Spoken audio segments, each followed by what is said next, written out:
ঈশ্বরকে আঁকড়ে থাকো। দেহের আর কোনো বস্তুর কি হলো কে গ্রাহ্য করে? বিপদের প্রচণ্ড ভীতির মধ্যে বলো, আমার ঈশ্বর আমার প্রিয়। মৃত্যু যন্ত্রণার মধ্যে বলো, আমার ঈশ্বর আমার প্রিয়। পৃথিবীতে সকল অমঙ্গলের মধ্যে বলো, আমার ঈশ্বর আমার প্রিয়। তুমি এখানে রয়েছো, আমি তোমাকে দেখতে পাচ্ছি। তুমি আমার সঙ্গে আছো, আমি তোমাকে অনুভব করছি। আমি তোমার, আমাকে গ্রহণ করো। আমি এ জগতের নই, শুধু তোমার। আমাকে ত্যাগ করো না। স্বামী বিবেকানন্দ এমনি করে ভালোবাসতে শেখাচ্ছেন ঈশ্বরকে। এমনি করে প্রার্থনা করে বলতে বলছেন ঈশ্বরকে। প্রেমময়ের কাছে প্রেমের প্রার্থনা করতে বলছেন। আপনজনের কাছে বলতে বলছেন, ওগো তুমি আমার আপনজন, তুমি যে আমার আপনজন সেটা আমাকে বুঝিয়ে দাও। কেন? লাটু মহারাজের কথাতে যদি আসি, তাহলে এই প্রসঙ্গে আরও কিছু বলা যেতে পারে। লাটু মহারাজ বলছেন, আগে মানুষ ভাঙের নেশা করে, ভাঙ ছেড়ে গাঁজা ধরে, গাঁজা ছেড়ে চরস খায়, চরস ছেড়ে মদ খায়, শেষে আফিম ধরে। আফিমের নেশা ধরলে কি আর ভাঙের নেশায় মন মজে? তোমাদেরও ওই।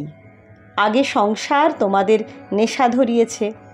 নাম, যশ, টাকা, মেয়ে মানুষ, মেয়েদের ক্ষেত্রে পুরুষ মানুষ, এদের নেশা কাটিয়ে ওঠো, তবেই তো আফিমের মৌতাত পাবে। এসব নেশার পরে ব্রহ্ম নেশা জাগে। এতে মশগুল হলে গাঁজা, চরস, মদ কিছু ভালো লাগবে না। ওই নেশা করবে তো এসো, এখানে বসো, দুটি দুটি খাও আর হর বকত তাঁর নাম লাও। নামের নেশায় বুঁদ হয়ে যাও, বাকি চালাকি করলে হবে না। উনি বলতেন, মনের অঙ্কট বঙ্কট থাকলে চলবে না। মহারাজ, মনের অঙ্কট বঙ্কট কী জিনিস? লাটু মহারাজ, তা বুঝো না? আরে ওই তো মায়া। তোমরা সংসারের নেশায় মজবে আর সংসারকে দুষবে, সংসার ছেড়ে আসতে চাইবে না, বাকি সংসারে থেকেও লড়তে পারবে না। একে উনি বলতেন অঙ্কট বঙ্কট। সংসার ভালো লাগে, যতদিন সংসারে ভালো থাকি ততদিন পর্যন্ত মনে হয় ওইসব ভগবান টগবান করে কি হবে, কি লাভ হবে আমার। যতদিন আমাদের সৌন্দর্য থাকে, সম্পদ থাকে, শারীরিক সক্ষমতা থাকে, ততদিন সত্যিই ভগবানের প্রয়োজন বোধ হয় না। কিন্তু এই কিছুদিনের মধ্যে আমি নিজে যেমন কয়েকজন মানুষকে দেখলাম যারা শারীরিকভাবে অনেকটাই অক্ষম হয়ে গেছেন। জীবনের শেষ প্রান্তে এসে শারীরিক অক্ষমতা তাদেরকে সমস্ত রকম কাজকর্ম থেকে বিরত করে ফেলেছে। জীবনের সেই দিন যখন রূপ থাকবে না, যখন ক্ষমতা থাকবে না, যখন শারীরিক সক্ষমতা থাকবে না, সেই দিন সেই পরিস্থিতিকে যে ভয় হবে, সেই ভয়কে জয় করবার জন্য ঈশ্বরের সঙ্গে সম্পর্ক পাতানোর দরকার। স্বামী ব্রহ্মানন্দ শেখাচ্ছেন, আকুল প্রাণে তার কাছে প্রার্থনা করো, হে প্রভু আমাকে বুদ্ধি দাও, আমাকে তোমার আপনার করে নাও, আমি আমার ভাব দূর করে দাও।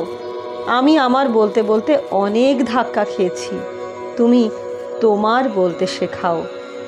দেখছো না, চোখ বুঝলে তোমার বলে কিছু থাকে কি? আমার বলে যেগুলোকে আঁকড়ে ধরে আছো সেগুলো কি সঙ্গে যাবে? যতদিন পর্যন্ত সমস্ত কিছু ঠিক ঠিক চলে ততদিন পর্যন্ত ভগবানকে ভালোবাসবার সত্যিই তেমন দরকার পড়ে না। তখন মনে হয় এই ভগবান ভগবান করে কি হবে, যত পাগলামি।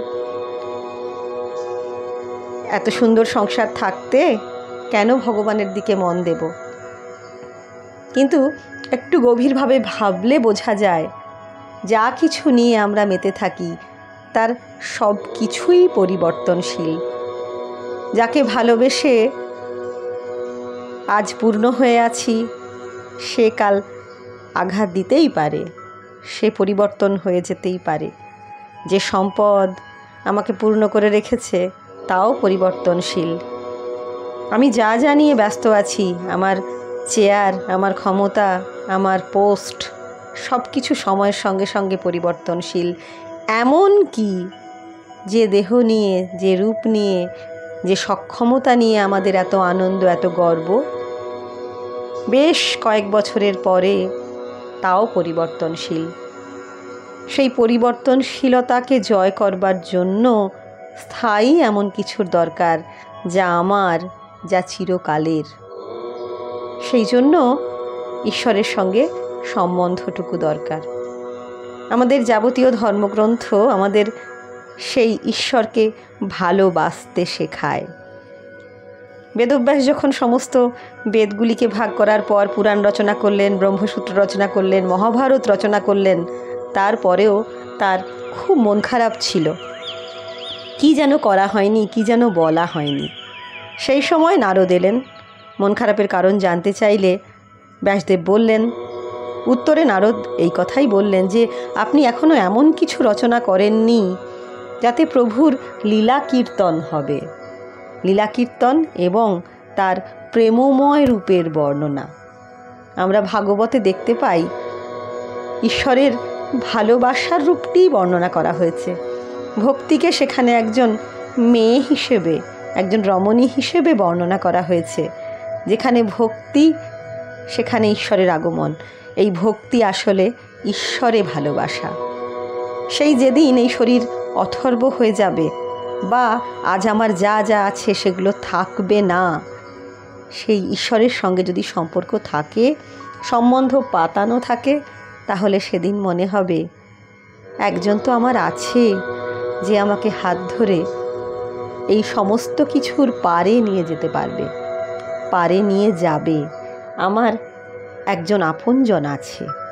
ঈশ্বরের সঙ্গে সেই আপনজনের সম্পর্ক পাতাবার পথটি আধ্যাত্মিকতা। আধ্যাত্মিকতা ভগবানকে ভালোবাসতে শেখায়।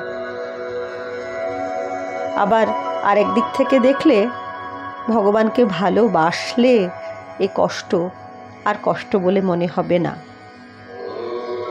কোনো মেয়ে যখন কোনো তার প্রেমিককে প্রচণ্ড ভালোবাসে, তাকে ভালোবেসে সে জাগতিক বহু রকমের বহু কষ্ট অনায়াসে সহ্য করতে পারে। ঠিক তেমনি ভগবানকে ভালোবাসতে পারলেও বোধহয় মনের সেই স্তরে আমরা উন্নীত হই যেখানে এই জাগতিক সমস্ত কিছু ক্লেশ সহ্য করবার এক অদ্ভুত ক্ষমতা জন্মায়। সেই ভালোবাসা আমাদের এমন একটা ভাবের জগতে নিয়ে যায় যেখানে আমরা ভালোবাসাতেই পূর্ণ হয়ে যাই। সাংসারিক সমস্ত দুঃখ, কষ্ট, যন্ত্রণা আপনা থেকেই নিবৃত্তি ঘটে।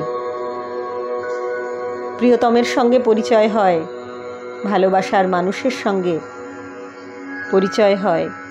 সমস্ত রকম যন্ত্রণার এই সংসার থেকে আনন্দময় রাজ্যে, অন্ধকার থেকে আলোর রাজ্যে আমরা পৌঁছতে পারি। আধ্যাত্মিকতা আর আমার হৃদয় পর্ব 17 আজ এই পর্যন্তই নিবেদনে রাখি দক্ষিণেশ্বর থেকে। নমস্কার।